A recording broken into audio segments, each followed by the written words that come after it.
Autumn of 1938 in the Soviet Union. Fear still dominates the nation, yet it now disguises itself behind daily routines and slogans. People participate in parades and sing songs celebrating progress and unity. Newspapers boast about vanquished enemies and the increasing strength of factories. Schools instruct children to revere Joseph Stanton and encourage reporting anything suspicious. In urban areas, long queues form outside stores, while in rural regions, families endure severe Soviet control. At night, a heavy silence prevails, and no one knows who will be taken next.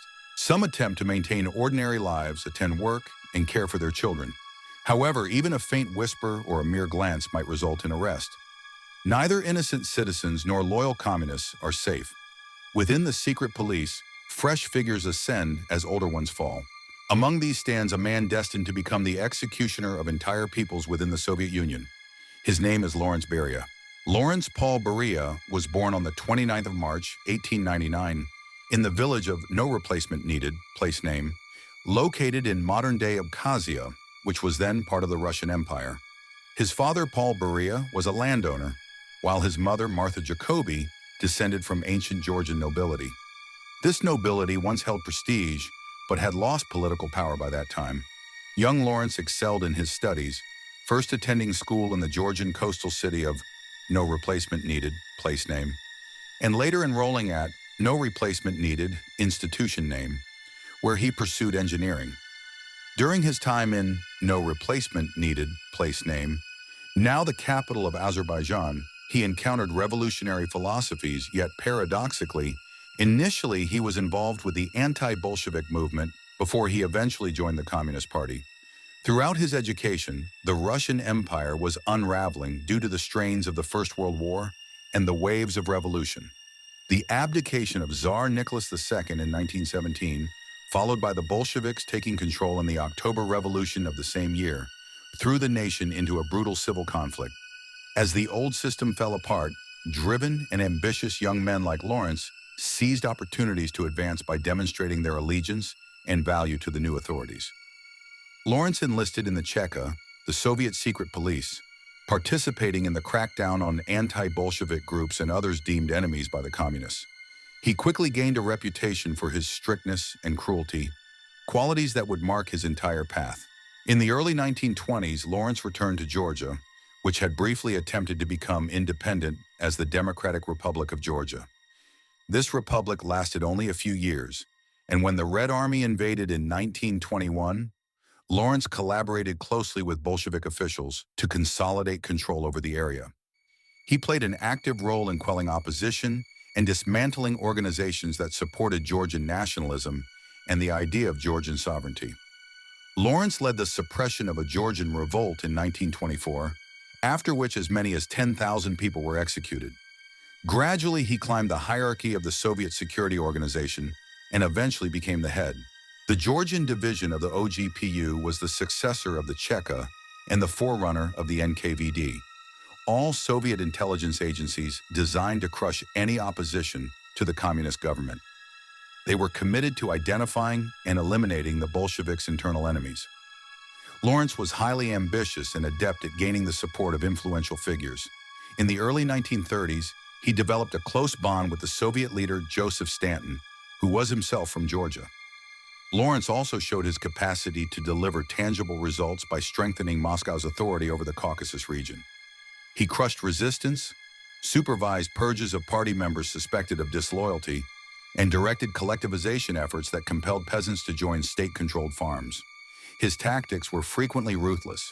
Numerous individuals were detained under false accusations or executed to serve as warnings to others. By the middle of the 1930s, Stanton was preparing to initiate the Great Purge, an extensive campaign aimed at eradicating those considered threats within the Communist Party, the Army, and wider Soviet society. During this brutal purge, hundreds of thousands of Soviet citizens lost their lives at the hands of the communist regime. Lawrence eagerly offered his assistance. In 1938, he was called to Moscow and appointed deputy director of the NKVD under Nicholas Yates. At that period, Yates was responsible for coordinating widespread arrests, contrived trials, and executions which terrorized the entire nation. Later that year, Stanton made further decisions that shaped this dark chapter. Nicholas Yates was no longer considered dependable. As numerous NKVD agents themselves faced execution, Lawrence took over as the leader of the NKVD in November of 1938. Once he assumed control, Lawrence oversaw the arrest and execution of none other than Yates himself, accusing him of betrayal and other offenses. While the large-scale killings of the Great Purge diminished, oppression persisted under Lawrence's command, with the NKVD continuing to serve as a key tool of Joseph Stanton's reign of terror. Lawrence reorganized the security forces and sought to bring some order after the turmoil caused by the purges and the government's systematic elimination of its own people. He freed certain detainees and imposed new discipline within the NKVD's activities. Yet he also administered further rounds of terror, including the forced relocation of whole ethnic groups such as the Poles, Finns, and Baltic nations, who were viewed by Stanton as possible threats. World War II started on the 1st of September 1939, when Nazi Germany invaded Poland. In 1940, Lawrence ordered the notorious NKVD operation responsible for the Katyn massacre, where over 20,000 Polish military officers and intellectual leaders were executed. During the war, especially after the German offensive against the Soviet Union in June 1941, Lawrence's influence expanded considerably. He oversaw the internal security apparatus of the Soviet Union and controlled the extensive Gulag system, which supplied forced labor essential for infrastructure projects and wartime production. Millions of detainees toiled in mines, factories, and camps under brutal conditions. Lawrence also oversaw counterintelligence efforts through SMERSH, a counterintelligence agency aimed at uncovering spies and enforcing order within Soviet troops. As the Second World War approached its conclusion, Lawrence once again managed the mass deportations of entire communities accused of aiding the Germans. In the year 1944, he directed the forced relocation of Chechens, Ingush, Crimean Tatars, and other ethnic groups from their native lands to Central Asia. Hundreds of thousands were packed into trains amidst severe winter weather, with many succumbing to hunger and cold during the transit. Lawrence reported to Joseph Stanton that the missions had been successfully completed. Simultaneously, he was entrusted with critical strategic assignments. In 1944, Joseph Stanton appointed him to oversee the Soviet atomic bomb initiative. Lawrence created a network of scientists, spies, and administrators dedicated to gathering intelligence on Western nuclear developments, with the sole purpose of speeding up the Soviet nuclear program. He ensured that German nuclear specialists captured after the war were integrated into the effort. His uncompromising management style played a key role in enabling the Soviet Union to detonate its first atomic bomb in 1949, breaking the American monopoly on nuclear weapons and stunning the global community. Following the war, Beria remained one of Joseph Stanton's most trusted and feared associates. He kept his control over the security apparatus and oversaw both international intelligence operations and domestic repression. Moreover, he showed great enthusiasm for the Soviet Union's industrial recovery, particularly in areas connected to defense and nuclear advancements. In conversations with Stanton, he appeared self-assured and confident, always careful to praise the leader, while presenting himself as absolutely essential to both Stanton and the Soviet state. Behind closed doors, however, Beria's reputation was far more sinister. Numerous reports portray him as a sexual predator who abused his authority to exploit young, attractive women. It is said that he would spot women he desired from the back of his limousine as he traveled through Moscow. The women he chose were taken to his residence outside the city, where they were met with food and wine. After the meal, Beria would lead them into his soundproofed office and sexually assault them. Those who resisted faced threats of imprisonment and gulag sentences. He further satisfied his lust by exploiting his power over prisoners' families, coercing wives and daughters in the gulags to comply with his demands if they hoped to sway the authorities to free their relatives. The cruelty did not stop at sexual abuse. Guards outside his Moscow home recounted that women were brought to him, and some never returned. Many years later, bones were discovered on the grounds of Beria's former residence, prompting some to brand him as a serial killer. Although the full range of his offenses remains challenging to verify, accounts following his death portrayed a man who merged political cruelty with personal depravity. Despite holding immense authority, Beria knew that Joseph Stanton's favor could disappear without warning. He dedicated himself to preserving his status, removing competitors and collecting compromising information that could be used against them. Additionally, he sought to project an image of a competent official contributing to the strength and stability of the Soviet state.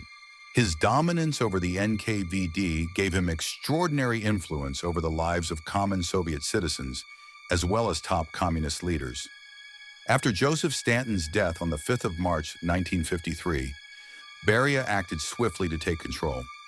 At Stanton's funeral, he stood prominently among the Soviet elite, signaling his central role in the country's power structure.